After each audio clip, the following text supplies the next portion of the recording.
ನಮಸ್ಕಾರ ಎಲ್ರಿಗೂ. ಇವತ್ತಿನ ನಮ್ಮ ವಿಷಯ ಅಪ್ಪ. ಅಪ್ಪ ಈ ಪದ ಕೇಳಿದ್ರೆ ಸಾಕು ಎಂಥ ಭಯ ಬೀಳೋ ಮಕ್ಕಳಿಗೂ ಧೈರ್ಯ ಬಂದ್ಬಿಡುತ್ತೆ ಅಲ್ವಾ? ಆ ಪದಕ್ಕಿರೋ ಗತ್ತೆ ಅಂಥದ್ದು. ಆ ಅಪ್ಪ ಅಂದರೆ ಆಕಾಶ. ಅಪ್ಪ ಅಂದರೆ ಎಲ್ಲ ಕೊಡಿಸೋ ಸಾಹುಕಾರ. ಅಪ್ಪ ಅಂದರೆ ತನ್ನ ಮಕ್ಕಳನ್ನ ಹೆಗಲ ಮೇಲೆ ಕೂರಿಸ್ಕೊಂಡು ಜಗತ್ತನ್ನೇ ತೋರಿಸೋ ಜಾದುಗಾರ. ತಾನು ಕಾಣ್ಲಾರ್ದನ್ನ ತನ್ನ ಮಗು ಕಾಣಬೇಕು ಅಂತ ಬಯಸೋ ಹೃದಯವಂತ. ಆದರೆ ಎಲ್ಲರ ಜೀವನದಲ್ಲೂ ಅಪ್ಪ ಹೀರೋನೇ ಆಗಿರ್ತಾನ? ಎಲ್ಲರ ಜೀವನದಲ್ಲೂ ಅಪ್ಪ ಪ್ರತಿದಿನ ಸಿಗೋ ವ್ಯಕ್ತಿನೇ ಆಗಿರ್ತಾನ? ಎಲ್ರಿಗೂ ಅಪ್ಪ ಸ್ನೇಹಿತನಾಗಿ ಇರ್ತಾನ? ಒಮ್ಮೆ ಯೋಚನೆ ಮಾಡಿ. ಅಪ್ಪ ಇಲ್ಲದ ಬದುಕು ಕಲ್ಪಿಸ್ಕೊಳ್ಳಲು ಸಾಧ್ಯನಾ? ಸಾಧ್ಯನೇ ಇಲ್ಲ ಅಲ್ವಾ ಫ್ರೆಂಡ್ಸ್?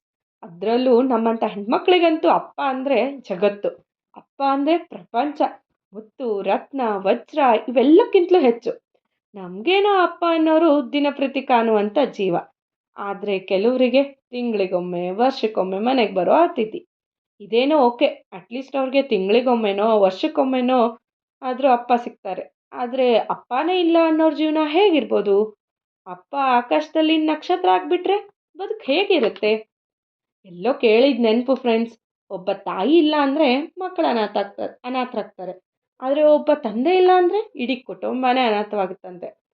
ಹಾಗೆ ಫ್ರೆಂಡ್ಸ್, ಅಪ್ಪ ಅಂದರೆ ಆಧಾರ ಸ್ತಂಭ.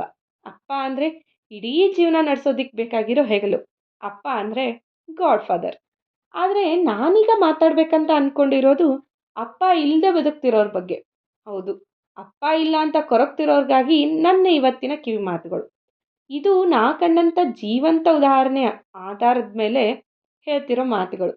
ಅಪ್ಪ ಇಲ್ಲ ಅಂತ ಕೊರಗ್ತಾ ಕೂರಬೇಡಿ. ಅಪ್ಪ ಅನ್ನೋದನ್ನು ಕೇಳಿ ಸ್ಯಾಡ್ ಆಗಬೇಡಿ. ಯಾಕಂದರೆ ನಿಮ್ಮಲ್ಲಿ ನಿಮ್ಮ ಒಳಗೆ ನಿಮ್ಮ ತಂದೆ ಯಾವಾಗಲೂ ಜೀವಂತವಾಗಿರ್ತಾರೆ. ಹೌದು, ಒಂದು ಮಗು ಜನ್ಮ ತಾಳಿ ಭೂಮಿಗೆ ಬರುವಾಗ ತನ್ನ ತಂದೆ ಮತ್ತು ತಾಯಿಯ ಗುಣ ಮತ್ತು ರೂಪಗಳನ್ನು ಹೋಲಿಕೆಗಳೊಂದಿಗೆ ಹುಟ್ಟುತ್ತದೆ. ಈ ಮಾತನ್ನು ನೀವು ಕೇಳಿಸ್ಕೊಂಡಿರ್ತೀರ. ನೀನು ನೋಡೋದಕ್ಕೆ ನಿಮ್ಮ ಅಪ್ಪನ ಥರಾನೇ ಇದೆಯಾ, ನಿನ್ನ ಗುಣ ಎಲ್ಲ ನಿಮ್ಮ ಅಪ್ಪನ ಥರಾನೇ ಇದೆ. ಹೀಗೆ ಮಾತು ವಿಚಾರ ನಡೆ ನಡವಳಿಕೆ ಎಲ್ಲದರಲ್ಲೂ ನಿಮ್ಮ ಅಪ್ಪ ನಿಮ್ಮ ಒಳಗಿರುತ್ತಾರೆ. ಯಾವುದೋ ಒಂದು ಸಮಸ್ಯೆ ಬಂತು ಅಂತ ಹೆದರಬೇಡಿ. ಅರೆ, ನಮ್ಮಪ್ಪ ಇದ್ದಿದ್ರೆ ಇದು ಹೀಗಾಗ್ತಾನೆ ಇರಲಿಲ್ಲ, ಸಮಸ್ಯೆನೇ ಇರ್ತಾ ಇರಲಿಲ್ಲ ಅಂತ ಕೈ ಚೆಲ್ಲಿ ಕೂರಬೇಡಿ. ಅದ್ರ ಬದಲು ಅಪ್ಪ ಇದ್ದಿದ್ರೆ ಇದನ್ನು ಹೇಗೆ ನಿಭಾಯಿಸ್ತಿದ್ರು, ಅಪ್ಪ ಇದ್ದಿದ್ರೆ ಇದಕ್ಕೆ ಹೇಗೆ ಪರಿಹಾರ ಹುಡುಕ್ತಿದ್ರು ಅಂತ ಅವ್ರ ಥರ ವಿಚಾರ ಮಾಡಿ. ಅವ್ರ ಹಾಗೆ ಜವಾಬ್ದಾರಿಗಳನ್ನು ವಹಿಸ್ಕೊಳ್ಳಿ. ಆಗ ನಿಮ್ಮಪ್ಪ ಯಾವಾಗಲೂ ನಿಮ್ಮ ಒಳಗೆ ಜೀವಂತವಾಗಿರ್ತಾರೆ. ಈ ಹಿಂದೆ ಒಂದು ಟ್ರೆಂಡ್ ಶುರುವಾಗಿತ್ತು.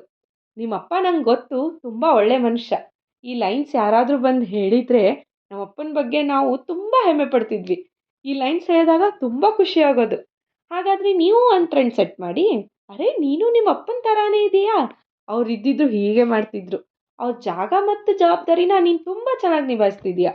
ಈ ಮಾತು ನಿಮಗೆ ಪ್ರಶಂಸೆ ನೀಡಿದರೆ ನಿಮ್ಮೊಳಗಿರೋ ನಿಮ್ಮ ತಂದೆಗೆ ಖುಷಿ ನೀಡುತ್ತೆ.